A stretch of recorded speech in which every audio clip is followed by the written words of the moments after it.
Le 8 avril 1336, dans un village près de Samarcande, un enfant voit le jour. Selon la légende, il naît les poings fermés sur des caillots de sang. Son père, chef du clan Barlas, aurait fait un rêve prémonitoire. Un ange lui tendait une épée en annonçant que son fils conquérait le monde. Ce garçon s'appelle Timur, ce qui signifie fer en turc. Personne ne se doute que cet enfant deviendra l'un des tueurs les plus prolifiques de l'histoire humaine. À cette époque, l'Asie centrale vit dans le chaos. L'empire mongol de Genghis Khan s'est effondré depuis des décennies. La Transoxiane, cette région située entre les fleuves Amu Darya et Sir Darya, n'est plus qu'un terrain de guerre où les seigneurs locaux s'entretuent pour le pouvoir. Les Barlas, le clan de Timur, font partie de cette aristocratie guerrière qui a abandonné le nomadisme pour se sédentariser. Le père de Timur, Taragaï, est un homme pieux qui préfère l'étude du Coran aux batailles. Mais cette tranquillité ne durera pas. Le jeune Timur grandit dans un monde violent.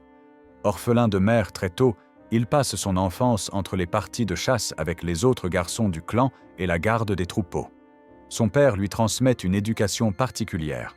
Bien qu'il n'apprenne jamais vraiment à lire ni à écrire, Timur développe une mémoire prodigieuse et acquiert des connaissances étonnantes en religion et en histoire. Il maîtrise parfaitement l'art de l'équitation et du maniement des armes. À 16 ans, il décide de mettre ses talents au service de l'émir Kazgan, le maître de la Transoxiane. Le destin bascule en 1358 quand Kazgan est assassiné. La région plonge dans une guerre civile sanglante. Tughluq Temur, un khan mongol, envahit la Transoxiane en 1360. L'oncle de Timur refuse de se soumettre et s'enfuit. Le jeune homme, lui, choisit la diplomatie. Il offre ses services au conquérant mongol qui, impressionné par sa souplesse apparente, le nomme gouverneur. Mais Timur ne compte pas rester un simple subalterne.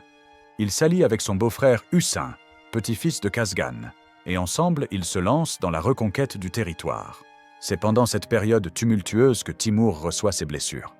Au cours d'un raid contre une tribu rivale, une flèche lui transperce la jambe droite. La plaie s'infecte et le laisse définitivement boiteux. D'autres combats lui coûtent l'usage d'un bras et d'un œil. Ces mutilations auraient brisé n'importe quel homme, mais pas lui. À cheval, ses infirmités disparaissent et il se transforme en guerrier redoutable. Ses ennemis persans le surnomment Timur Lang, Timur le boiteux. Les Occidentaux en feront Tamerlan. En 1364, Timur et Husain parviennent à chasser les Mongols de Transoxiane. Les deux hommes contrôlent désormais la région ensemble. Timur épouse la sœur de Husain, renforçant leur alliance. Pendant quelques années, ils gouvernent côte à côte, mais l'ambition de Timur ne connaît aucune limite. Il ne supporte pas de partager le pouvoir. En 1370, Husain commet l'erreur de se réfugier dans la ville de Balkh. Timur assiège la cité et son beau-frère finit assassiné. Certains disent que Timur a ordonné le meurtre, d'autres qu'il l'a simplement laissé faire. Timur ne perd pas de temps. Il épouse Sareh Mulk Khanum, la veuve de Husain. Ce mariage n'est pas romantique, c'est un coup politique magistral. Sareh Mulk est la fille du khan Genghis Khanid Kazan, ce qui fait de Timur un gendre impérial. Il peut désormais se réclamer de la lignée de Gengis Khan. Pourtant, il refuse de prendre le titre de khan. Il se fait appeler Grand Émir et place sur le trône un khan fantoche, un descendant de Gengis Khan sans aucun pouvoir réel. Cette fiction juridique lui permet de gouverner en toute légitimité selon les lois mongoles. À 34 ans, Timur règne enfin sur la Transoxiane. Il choisit Samarcande comme capitale et entreprend de soumettre les cités voisines. Ceux qui résistent découvrent rapidement la méthode Tamerlan. Quand la ville de Sabzevar refuse de se rendre, il fait enterrer vivants 2000 prisonniers. Le message est clair, la soumission ou la mort. Cette stratégie de terreur devient sa signature. Dans toute l'Asie, les gouverneurs tremblent à l'idée de voir apparaître ces armées à l'horizon. En 1380, Tamerlan lance ses premières grandes campagnes de conquête. Il attaque l'Afghanistan et la Perse avec une brutalité méthodique. Chaque ville conquise subit le même sort. Pillage systématique, déportation des artisans vers Samarcande, massacre de la population. Mais ce n'est qu'en 1387 qu'il révèle sa vraie nature. Ispahan, une des grandes cités persanes, se soumet sans combattre après avoir entendu parler du massacre de Sabzevar. Tamerlan accepte la reddition et installe ses collecteurs d'impôts. Tout semble se passer paisiblement. Puis les habitants d'Ispahan se révoltent. Ils massacrent les collecteurs d'impôts mongols et tuent plusieurs soldats de Tamerlan. C'est une erreur fatale. Tamerlan revient avec son armée et ordonne l'extermination totale de la ville. Chaque officier reçoit l'ordre de faire apporter un nombre précis de têtes par ses soldats. Pendant des jours, les hommes de Tamerlan décapitent méthodiquement 70 000 personnes. Avec ces têtes, ils construisent 35 pyramides de 1500 crânes chacune devant les portes de la ville. Ces monuments macabres s'élèvent comme des phares de terreur, visibles à des kilomètres à la ronde. Les voyageurs qui passent par Ispahan racontent avoir vu ces tours sanglantes, ruisselantes de chair en décomposition, grouillantes de mouches. La nouvelle du massacre d'Ispahan se répand comme une traînée de poudre. Shiraz, la ville voisine, se rend immédiatement. Tamerlan épargne la population, mais déporte tous les artisans à Samarcande. Cette politique devient systématique. Il tue les guerriers et les notables, épargne les artistes et les artisans qui l'emmènent embellir sa capitale. Samarcande se transforme en une vitrine de splendeur construite sur des millions de cadavres. Mais Tamerlan doit faire face à un rival dangereux. Tokhtamysh, le khan de la Horde d'Or, contrôle les vastes steppes russes. Ironiquement, c'est Tamerlan lui-même qui l'a aidé à prendre le pouvoir quelques années plus tôt. En 1382, Tokhtamysh conquiert Moscou avec le soutien de Tamerlan. Mais le succès lui monte à la tête. Il veut maintenant s'emparer de la Transoxiane et menace la précieuse route de la soie qui enrichit Samarcande. En 1385, Tokhtamysh envahit l'Azerbaïdjan, une province sous contrôle de Tamerlan. C'est la guerre ouverte. Pendant 10 ans, les deux hommes s'affrontent dans une série de batailles dévastatrices. En 1391, Tamerlan lance un raid audacieux en Sibérie et écrase l'armée de Tokhtamysh près de la rivière Kondurtcha. Mais le khan de la Horde d'Or refuse d'abandonner. En 1395, Tamerlan mène une expédition massive contre lui. Le 15 avril, près du fleuve Terek, dans le sud de la Russie, il anéantit définitivement les forces de Tokhtamysh. La Horde d'Or ne s'en remettra jamais. Tamerlan ne se contente pas de la victoire militaire, il ravage méthodiquement toutes les grandes villes du Khanat. Astrakhan, Saraï, les cités commerciales qui contrôlaient les routes entre l'Europe et l'Asie, sont réduites en cendres. Il détruit les forteresses, massacre les garnisons, brûle les récoltes. Ses armées poussent jusqu'au faubourg de Moscou. Le grand prince Vassili Ier parvient de justesse à le repousser, mais la Russie gardera pendant des siècles le traumatisme de cette invasion. En 1388, alors qu'il a plus de 60 ans, Tamerlan décide de s'attaquer à l'Inde. Le sultanat de Delhi est affaibli par les guerres civiles. C'est aussi l'une des régions les plus riches du monde. Tamerlan franchit l'Indus le 12 septembre avec une armée immense. Sa marche à travers le nord de l'Inde est une suite ininterrompue de massacres. Chaque ville, chaque village sur son chemin est détruit. Les habitants sont tués ou réduits en esclavage. Avant même d'atteindre Delhi, Tamerlan fait face à un problème logistique. Son armée traîne avec elle 100 000 prisonniers capturés lors des combats précédents. Ces prisonniers ralentissent la marche et consomment les provisions. Tamerlan prend une décision glaçante. Il ordonne l'exécution immédiate des 100 000 captifs. Pendant des heures, ses soldats égorgent méthodiquement cette masse humaine. Les soldats construisent d'autres pyramides de têtes avec les crânes des victimes. Le sultan de Delhi, Mahmoud Tughluk, tente de résister. Il rassemble une armée considérable, incluant des dizaines d'éléphants de guerre. Mais Tamerlan est un tacticien de génie. Il fait charger des chameaux avec du foin enflammé et les lance contre les éléphants. Les pachydermes, paniqués par le feu, se retournent contre leurs propres troupes et sèment le chaos dans l'armée de Delhi. La bataille tourne au massacre. Le sultan s'enfuit, abandonnant sa capitale. L'entrée de Tamerlan dans Delhi devait être un triomphe organisé. Il avait donné des ordres stricts, pas de pillage, pas de violence gratuite. Mais ses soldats, excités par la victoire et frustrés par des mois de campagne, perdent tout contrôle. Pendant 3 jours, Delhi subit un carnage indescriptible. Les soldats violents, pillent, tuent, sans distinction. Les flammes dévorent les quartiers entiers. Tamerlan ne fait rien pour arrêter ses troupes. Quand il quitte finalement Delhi en avril 1399, la ville n'est plus qu'un cimetière fumant. Un chroniqueur indien écrit qu'une famine et une peste s'abattent ensuite sur Delhi, achevant de ruiner la capitale. Pendant 2 mois, pas un oiseau ne vole au-dessus de la ville. De retour à Samarcande, Tamerlan est accueilli en héros. Il rapporte un butin colossal, or, pierres précieuses, soieries, épices. Il ramène aussi des milliers d'artisans indiens. C'est avec ce butin qu'il décide de construire le monument qui immortalisera son nom, la mosquée Bibi Kanoum. Il veut la plus grande, la plus belle mosquée du monde musulman.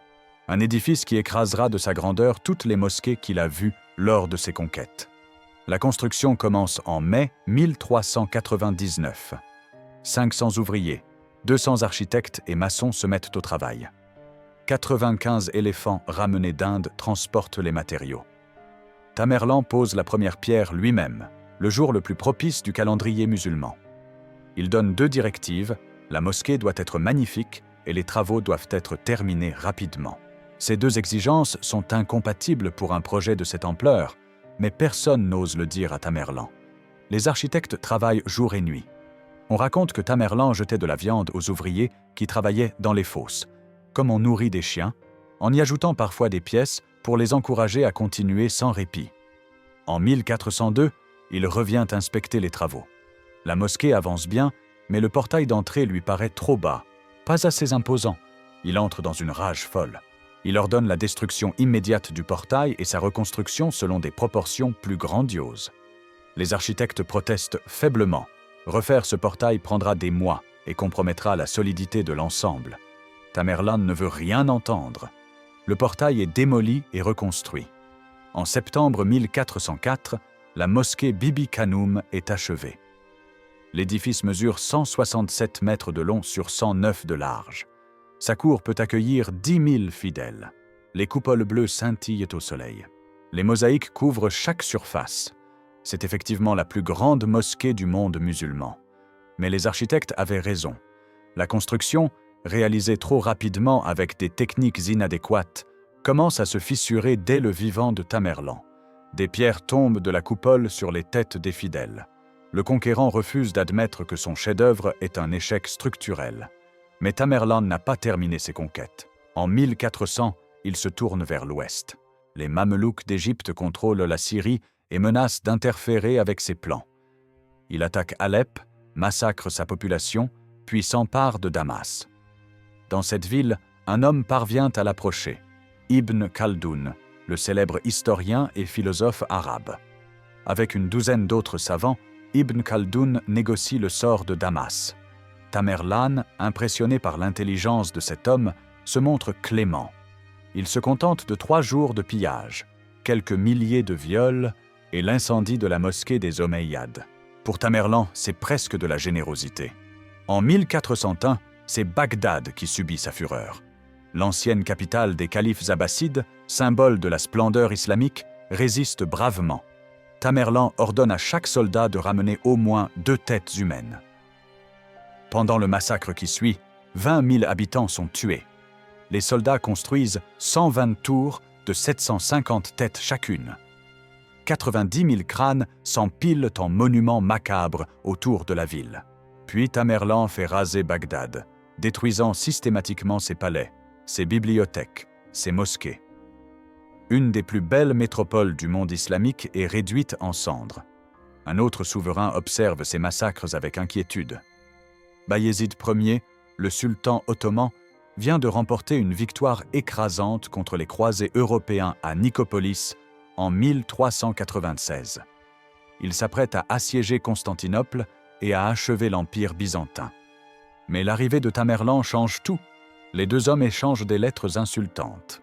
Bayezid, surnommé « la foudre » pour sa rapidité au combat, traite Tamerlan de boiteux infirme.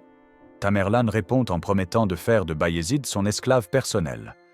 En 1402, Tamerlan envahit l'Anatolie avec une armée massive.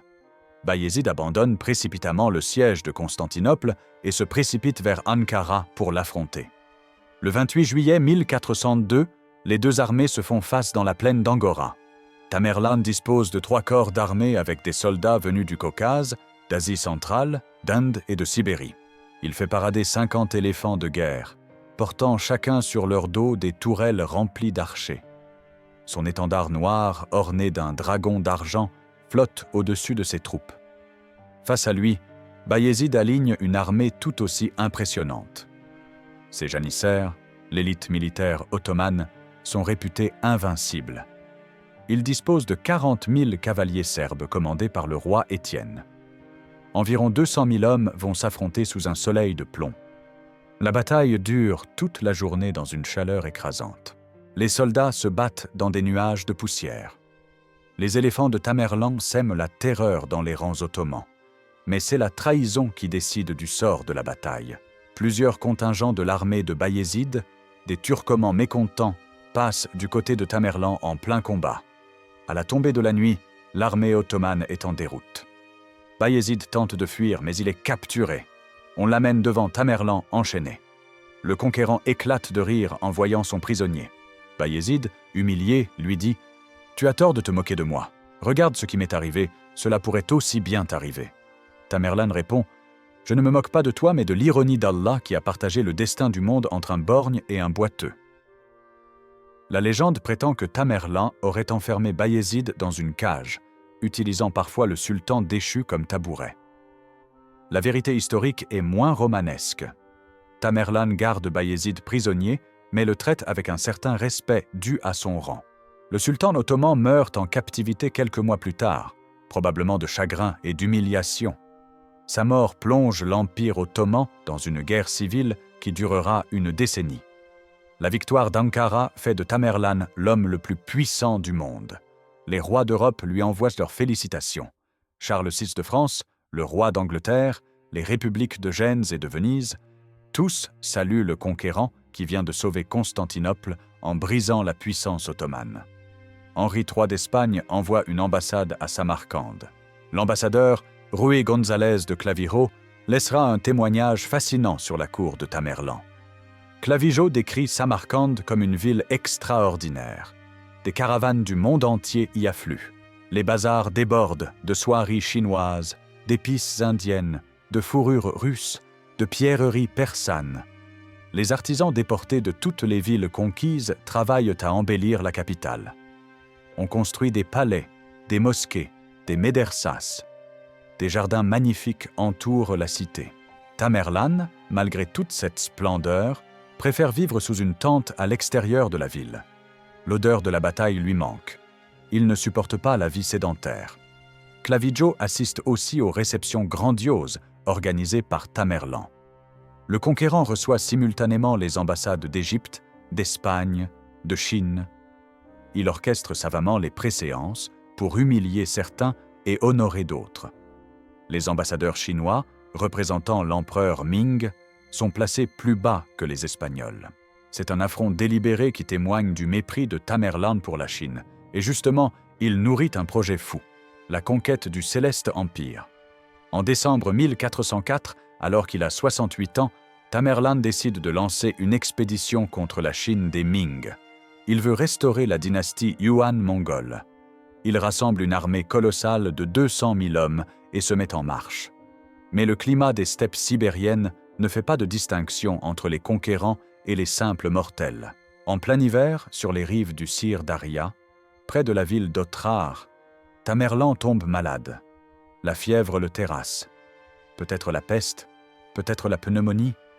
Le 18 février 1405, Timour le Boiteux, Tamerlan le Conquérant, meurt dans son lit, chose rare pour un homme qui a passé sa vie à tuer.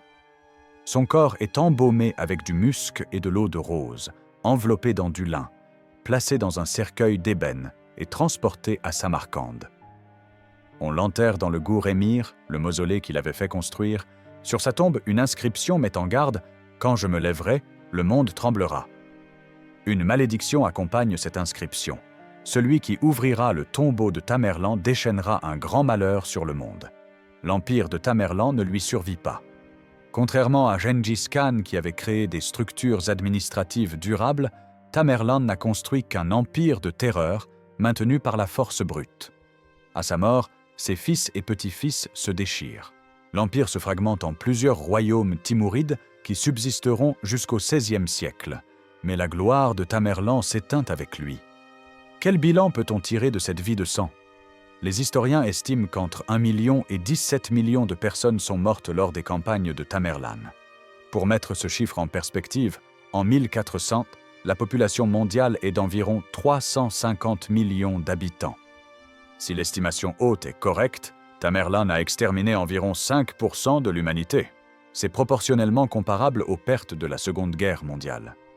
Mais Tamerlan n'a pas tué par idéologie, ni pour imposer une religion ou une race. Il a tué méthodiquement, froidement, comme outil de conquête. Chaque massacre servait un but précis, terroriser les autres villes pour qu'elles se rendent sans combattre. Cette stratégie était efficace. Après Ispahan, des dizaines de cités se sont rendues immédiatement en apprenant l'approche de ses armées. Tamerlan économisait ainsi les vies de ses soldats, même si cela coûtait des millions de vies civiles. Il se présentait comme un musulman pieux, l'épée de l'islam. Pourtant, il a massacré plus de musulmans que de non-musulmans. Bagdad, Damas, Ispahan, toutes les grandes cités islamiques ont subi sa fureur. Quand des oulémas lui demandaient comment il justifiait ces massacres, il répondait que ses victimes n'étaient pas de vrais musulmans, qu'ils avaient dévié de l'orthodoxie. C'était un prétexte commode pour justifier l'injustifiable. Tamerlan était aussi un mécène sophistiqué. Il aimait la littérature persane, discutait de poésie avec les savants, attirait les meilleurs artistes à sa cour. Il a fait de Samarcande un centre culturel extraordinaire. Les monuments qu'il a construits témoignent d'un goût raffiné pour l'architecture et l'art. Cette dualité est troublante. Comment le même homme peut-il apprécier la beauté d'un poème et ordonner la construction de pyramides de crânes humains? La postérité a jugé Tamerlan diversement selon les cultures. En Ouzbékistan moderne, il est vénéré comme un héros national. Sa statue domine Samarcande. On l'appelle Amir Temur et on célèbre ses conquêtes comme une époque glorieuse. En Iran, en Irak, en Syrie, dans tous les pays qu'il a ravagés, il reste le symbole de la barbarie la plus absolue. Les Indiens n'ont pas oublié le sac de Delhi. Les Russes se souviennent de l'invasion qui a dévasté leurs steppes. En Occident, Tamerlan a inspiré les artistes. Christopher Marlowe, le grand dramaturge élisabétain, a écrit 2 pièces sur lui. Haendel lui a consacré un opéra.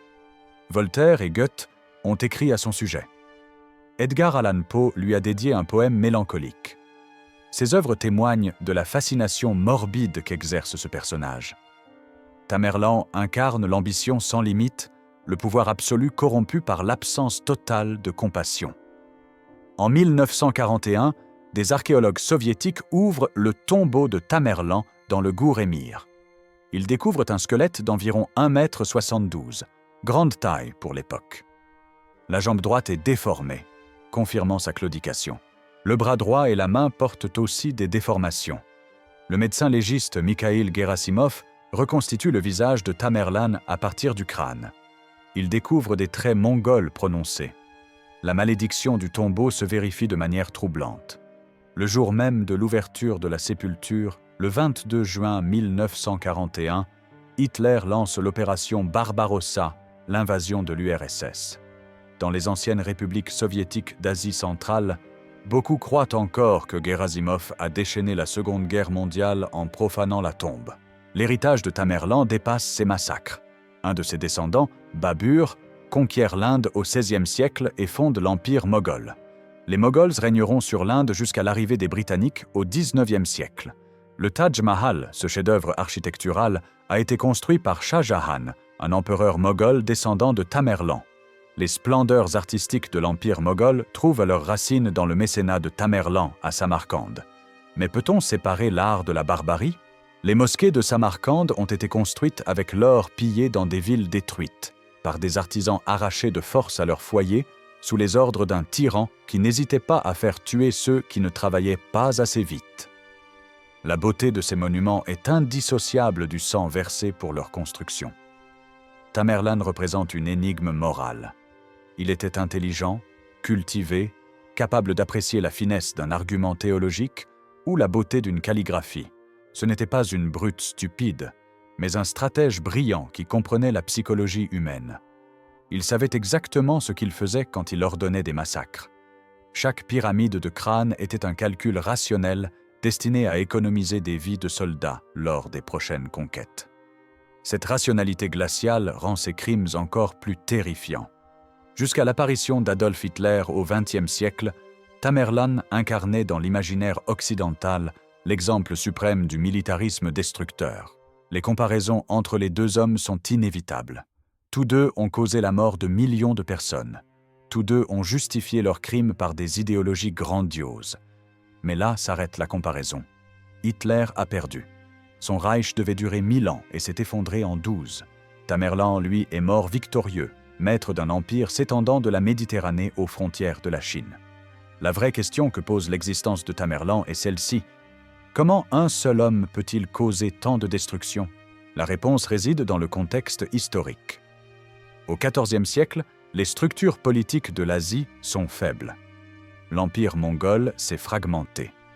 Les royaumes se font la guerre. Les populations n'ont aucune allégeance nationale ou identitaire forte. Un chef militaire suffisamment impitoyable et compétent peut conquérir des territoires immenses. Tamerlan était ce chef.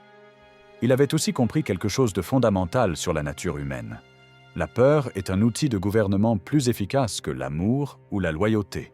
Ces armées n'étaient pas motivées par une idéologie, mais par l'appât du pillage et la terreur de leur chef. Ses ennemis se rendaient non par conviction, mais parce qu'ils savaient qu'une résistance signifiait l'extermination totale. Ce système fonctionnait tant que Tamerlan vivait pour l'imposer. À sa mort, privé de son architecte, l'édifice s'est effondré. La carrière de Tamerlan illustre aussi le pouvoir destructeur du ressentiment. Cet homme estropié, diminué physiquement, a passé sa vie à prouver sa supériorité par la violence. Chaque conquête était une affirmation de sa puissance malgré ses infirmités. Chaque ville détruite démontrait qu'il n'était pas le boiteux méprisable, mais le conquérant invincible. Son nom même, Timur Lenk, le boiteux, était une insulte devenue titre de gloire. Il a transformé sa faiblesse en force par la pure volonté. Aujourd'hui, plus de 6 siècles après sa mort, Tamerlan reste une figure controversée. Fallait-il le considérer comme un génie militaire ou un criminel de guerre? Un bâtisseur de civilisation ou un destructeur de culture? La vérité est qu'il était tout cela simultanément. Il a détruit des centaines de villes et en a embelli une seule. Il a tué des millions d'innocents et a protégé poètes et savants. Il se disait musulman pieux et a mis à feu et à sang le monde islamique. Comparé à Gengis Khan, son modèle et prétendu ancêtre, Tamerlan apparaît comme un échec. Gengis Khan a créé un empire durable avec des institutions, des lois, un système postal, une administration. Cet empire a favorisé le commerce et les échanges culturels à travers l'Eurasie. Tamerlan n'a créé qu'un vide. Ses conquêtes n'ont servi qu'à accumuler du butin et à nourrir son ego démesuré. Il n'a apporté aucune amélioration au peuple qu'il a soumis. L'historien René Grousset résume ainsi la carrière de Tamerlan, singulièrement stérile. Le royaume de Tamerlan est mort avec lui. Son impérialisme n'avait d'autre but que l'accumulation d'un pouvoir pur, construit sur des montagnes de cadavres. C'est peut-être le jugement le plus sévère. Toute cette souffrance, tous ces millions de morts, pour rien. Aucun progrès, aucune avancée civilisationnelle, juste la satisfaction d'un ego monstrueux. Pourtant, on ne peut nier son génie tactique. Tamerlan n'a jamais perdu une bataille. Il maîtrisait l'art de la mobilité des armées mongoles, combinant cavalerie légère d'archers et cavalerie lourde. Il savait utiliser le terrain, surprendre ses ennemis, exploiter leurs faiblesses. À la bataille d'Ankara, face à une armée ottomane supérieure en nombre, il a gagné par la stratégie et la diplomatie, retournant certains contingents ennemis avant même le début du combat. Il était aussi un maître de la guerre psychologique. Ces pyramides de crâne n'étaient pas que des monuments à sa cruauté, c'étaient des armes psychologiques. Un commandant qui voyait ces tours savait exactement ce qui attendait sa ville s'il résistait. Beaucoup capitulaient immédiatement, économisant ainsi des milliers de vies. Du point de vue de Tamerlan, cette terreur préventive était efficace et rationnelle. Du point de vue des victimes, c'était un cauchemar. La religion jouait un rôle ambigu dans sa vie. Il se proclamait défenseur de l'islam sunnite orthodoxe. Il persécutait les chiites comme hérétiques. Il détruisait les temples hindous et zoroastriens. Mais cette piété n'était qu'un vernis. Quand des musulmans résistaient, il les massacrait aussi férocement que n'importe quel infidèle. Sa vraie religion était le pouvoir. Allah servait de justification commode pour des actions motivées par l'ambition pure. Les femmes de Tamerlan restent des figures mystérieuses dans l'histoire. Il a eu des dizaines d'épouses et de concubines. Sarai-Mulk Khanum, Bibi Khanum, était son épouse principale. Elle gérait Samarcande en son absence, ce qui témoigne d'une certaine confiance. Elle a élevé son petit-fils Ulugh Beg, qui deviendra un grand astronome et souverain éclairé. Cette continuité intellectuelle est ironique. Le petit-fils du boucher de millions d'innocents devient un savant pacifique qui construit des observatoires plutôt que des pyramides de crânes.